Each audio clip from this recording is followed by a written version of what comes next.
Hello, welcome to Joshka Sri studios. అందరూ ఎలా ఉన్నారండి? మన జీవితంలో మనం ఎప్పుడు ప్రశాంతంగా ఉంటాం, ఎప్పుడు సంతోషంగా ఉంటాం. మనకు కావాల్సినవన్నీ మనకు అందుబాటులో ఉండి సమకూరినప్పుడు మనం చాలా సంతోషంగా ఉంటామా? ఇవన్నీ మన చుట్టూ ఉన్నా ఎవరో ఒకరు మనల్ని అనవసరంగా ఒక మాట అన్నారనుకోండి, మన చుట్టూ ఉన్న ఆనందం ఒక్కసారిగా ఆవిరైపోతుంది. వాళ్ళు నన్ను ఎందుకు అన్నారు, నేను చెయ్యని తప్పుకి నన్ను ఎందుకు అన్నారు అని బాధపడుతూ పక్కన కూర్చుని, నేను ఎంత మంచిగా ఉన్నా నన్ను ఎందుకు ఇలా ద్వేషిస్తున్నారు, డైరెక్టర్ ఎందుకు బ్యాడ్ చేస్తున్నారు, నా గురించి తెలియని వాళ్ళు కూడా నా గురించి ఎందుకు మాట్లాడుతున్నారు అని చెప్పి మనం బాధపడుతూ ఉంటాము. మన ఆనందాన్ని దూరం చేసుకుంటూ ఉంటాం. నిజమేనండి. ఎప్పుడు కూడా మన గురించి తెలిసిన వాళ్ళు, మనమేంటో తెలిసిన వాళ్ళు మన గురించి చెడ్డగా ఒకవేళ వాళ్ళ దగ్గర ఎవరైనా చెడ్డగా మాట్లాడినా వెంటనే ఆ మాటని ఖండిస్తారు. వాళ్ళు అలాంటి వాళ్ళు కాదు, తప్పుగా మాట్లాడకు అని చెప్పి మాట్లాడతారు. అది ఎవరు? మనమంటే పూర్తిగా తెలిసిన వాళ్ళు. మనమంటే తెలియని వాళ్ళే ఎవరైనా మాట్లాడే మాటలకి తానా అంటే తందానా అని ఒత్తు పాడుతూ ఉంటారు. ఇంకొందరు ఉన్నారండి విచిత్రమైన మనుషులు. మన గురించి తెలియదు, మనం ఏంటో తెలియదు, మన కుటుంబ పరిస్థితులు తెలియదు, అసలు ఏమీ తెలియదు. కానీ వాళ్ళకి నచ్చినట్లు, వాళ్ళు ఇష్టం వచ్చినట్లు, వాళ్ళకి ఏది అనిపిస్తే అది మాట్లాడుతూ ఉంటారనమాట. అలాంటి జనాన్ని నిజంగా దండం పెట్టాలన్నమాట. ఎందుకంటే కామెర్లు ఉన్న వాళ్ళకి లోకం అంతా పచ్చిగా కనిపిస్తుందంట. సో వాళ్ళు ఎలాంటి పరిస్థితులు ఫేస్ చేస్తున్నారో, సో అలాంటి పరిస్థితులే లైఫ్లో అందరూ ఫేస్ చేస్తున్నారని, వాళ్ళ చుట్టూ ఉండే జనం ఎలాంటి వారు, సో మిగిలిన వాళ్ళ లైఫ్లో కూడా చుట్టూ ఉండే జనం అలాంటి వాళ్ళే అని వాళ్ళే డిసైడ్ అయిపోయి వాళ్ళే ఎదటి వాళ్ళ మీద రాళ్ళు విసురుతూ ఉంటారనమాట. అలాంటి వాళ్ళని నిజంగా దండం పెట్టాలన్నమాట. ఎందుకంటే మన గురించి తెలియదు, మనం ఏంటో తెలియదు, మనల్ని చూసి కూడా ఉండరు, మన క్యారెక్టర్ల గురించి డిసైడ్ చేసేస్తూ ఉంటారనమాట. అంతకన్నా విచిత్రం ఏంటంటే, ఒక భర్త ఒక భార్యకి సపోర్ట్ చేశారనుకోండి, తను చదువుకోవడానికి అవ్వచ్చు, జాబ్ చేయడానికి అవ్వచ్చు, లేకపోతే ఇంకేదైనా ఫర్ సపోజ్ ఇలా యూట్యూబ్ వీడియోస్ చేయడానికే అవ్వచ్చు.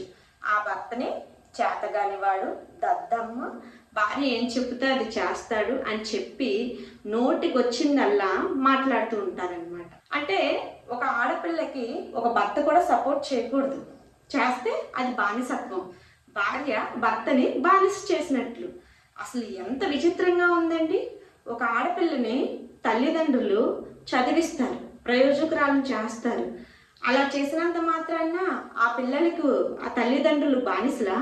అదే పెళ్ళయ్యాక ఆ ఆడపిల్లకి భర్త తోడు కంపల్సరీగా అవసరం. తను చేసే ఏ పనిలోనైనా, ఏ ప్రయత్నంలోనన్నా, ఏ విషయంలోనన్నా ఒక భర్త తోడు చాలా అంటే చాలా అవసరం. సో అలాగా ఒక భర్త సపోర్టివ్గా ఉంటే అది ఆ భార్య ఆ భర్తని బానిస చేసినట్ల ఏం మాట్లాడతారండి అసలు?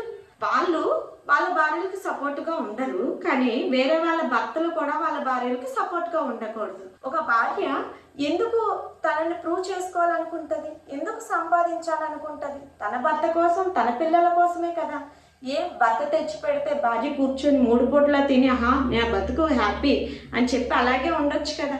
తనంతు కూడా తను ఏదో ఒకటి చెయ్యాలి, ఏదో ఒకటి నేను ప్రూవ్ చేసుకోవాలి, నేను ఎంతో కొంత సంపాదించాలి, అది నా ఫ్యామిలీకి ఉపయోగపడాలి అని ఆలోచిస్తుందంటే ఆ భర్త భార్యల పట్ల ఎంత అండర్స్టాండింగ్ ఉంటుందండి. సో ఎప్పుడు కూడా ఒకరి సంసారంలో చిక్కుముళ్ళు ఉన్నాయని అందరి సంసారంలో కూడా అలాగే ఉంటుందనుకోవడం చాలా పొరపాటు. వాళ్ళ భార్యలు వాళ్ళ భర్తలు అర్థం చేసుకోలేదని చెప్పి అందరి భార్యలు అందరి భర్తలు కూడా అర్థం చేసుకోరు, అందరి రిలేషను ఒకేలాగా ఉంటుంది అనుకోవడం మూర్ఖత్వం. అంటే తోబుట్టువులు కూడా బంధువులు కారు, వాళ్ళు కూడా అర్థం చేసుకుంటారంట, స్నేహితులు కూడా అర్థం చేసుకుంటారంట. బయట నుండి వచ్చింది భార్య ఒక్కటేనంట. భార్య నిజమైన బంధువు అంట, భార్య బానిసగా చేస్తుందంట భర్తకి. అందుకనేసి అర్థం చేసుకున్నది ఎవరైనా ఉన్నారు అంటే అది భార్య అంట, అసలైన బంధువు అంట. నిజమే, చాలా గొప్పగా చెప్పారు. తోబుట్టువులు రక్త సంబంధికులు అవుతారు కాబట్టి వాళ్ళని బంధువులు కారు, నిజమైన బంధువు బయట నుండి వచ్చిన బంధువు భార్య అని. నిజమే, మీ అమ్మగారు మీకు రక్త సంబంధికులు అయ్యారంటే మీ నాన్నగారికి మీ అమ్మగారు బయట నుండి వచ్చిన బంధువే కదా. మీ నాన్నగారికి బయట నుండి వచ్చిన బంధువు నీకు రక్త సంబంధికులు ఎలా అవుతారు? చెల్లిని, తల్లిని, అక్కని గౌరవించిన వాళ్ళు భార్యని ఎందుకు గౌరవించలేకపోతున్నారు? అంటే బయట నుండి వచ్చింది నువ్వు బయట దానిగా చూసినప్పుడు భార్య నిన్ను సొంత వాళ్ళగాను, నీ ఫ్యామిలీని సొంత వాళ్ళగాను ఎలా చూడాలి?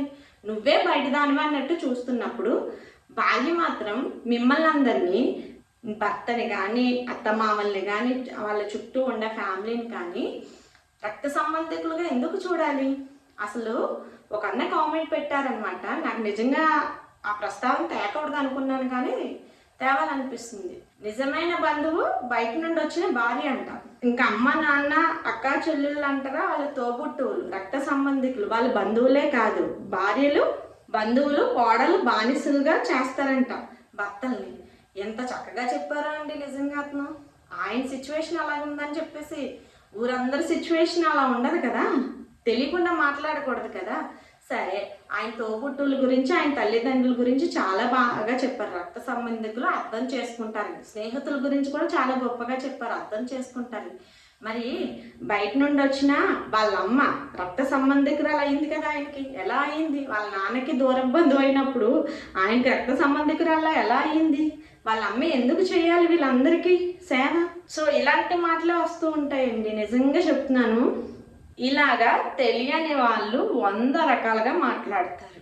వాళ్ళ చుట్టూ ఉండే పరిసరాలే మిగిలిన వాళ్ళ చుట్టూ కూడా ఉన్నాయని, వాళ్ళకెవరో ఏదో నష్టం చేశారని, వేరే వాళ్ళ జీవితాల్లో కూడా నష్టపోతారని చెప్పేసి ఏదో అంటారు కదా, నేను పట్టుకున్న కుందేలుకి 3 కాళ్ళు అన్నట్టు అందరి జీవితాల్లో అలాంటిదే ఉంటుందని, అందరి జీవితాల్లో వేలు పెట్టి తెలిసినా తెలియకపోయినా చిచ్చు పెట్టాలని చూస్తూ ఉంటారనమాట. సో అలాంటి వారి మాటలు అస్సలు పట్టించుకోకండి. వెళ్తూ ఉంటే కుక్కలు మొరిగాయని చెప్పేసి వినిపించలేదు, కనిపించలేదని మన దాన్ని మనం చూసుకుంటూ వెళ్ళిపోవాలి. అర్థం చేసుకునే వాళ్ళకి అయినా నచ్చ చెప్పొచ్చు, అర్థం చేసుకోలేని వాళ్ళకన్నా నచ్చ చెప్పొచ్చు. సగం అర్థమై సగం అర్థం కాకుండా ఉంటుందే ఇలాగా. అలాంటి వాళ్ళకి మనం ఏం చెప్పినా కూడా అర్థం కాదు. సో ఎప్పుడైనా కూడా ఒక మాట మాట్లాడే ముందు ఆలోచించి మాట్లాడండి. ఎదుటి వారి జీవితాల గురించి మాట్లాడేటప్పుడు ఇంకా ఆలోచించి మాట్లాడండి. వాళ్ళంటే ఏంటో తెలియదు, వాళ్ళ జీవితాలు తెలియదు, వాళ్ళ సిచ్యువేషన్స్ తెలియదు, వాళ్ళ పరిస్థితులు తెలియదు. తెలియనప్పుడు అనవసరంగా వేలెత్తి చూపించి మాత్రం మాట్లాడకండి. సో నరం లేని నాలుక 40 అంటుంది. సో మనం తప్పు చేయలేనంత వరకు ఎవరికి భయపడాల్సిన అవసరం అస్సలు లేదు. అందరికీ నచ్చేలాగా, అందరినీ మెప్పించేలాగా, అందరికీ నచ్చినట్లుగా చేయాలనుకున్నది కూడా అవసరం లేదు. మనం చేసేది మనకు నచ్చుతుందా లేదా, మనం చేసే పని నిజాయితీగా చేస్తున్నామా లేదా, మనం గెలుపు వైపు అడుగులు వేస్తున్నామా లేదా అనేదే మనకి ఇంపార్టెంట్. ఇప్పుడు డబ్బులు కావాలి అంటే మనకి ఎవ్వరు తెచ్చిపెట్టెవరండి. మన డబ్బులు మనమే సంపాదించుకోవాలి అనుకున్నప్పుడు మనమే కష్టపడాలి. వేరే వాళ్ళు మన డబ్బుల కోసం కష్టపడరు కదా. ఒకవేళ కష్టపడినా మనకు తెచ్చి ఇవ్వరు కదా. మన డబ్బులు సంపాదించుకోవాలి, మనం అప్పులు తీర్చుకోవాలన్నా మనమే కష్టపడి మనమే సంపాదించుకోవాలి.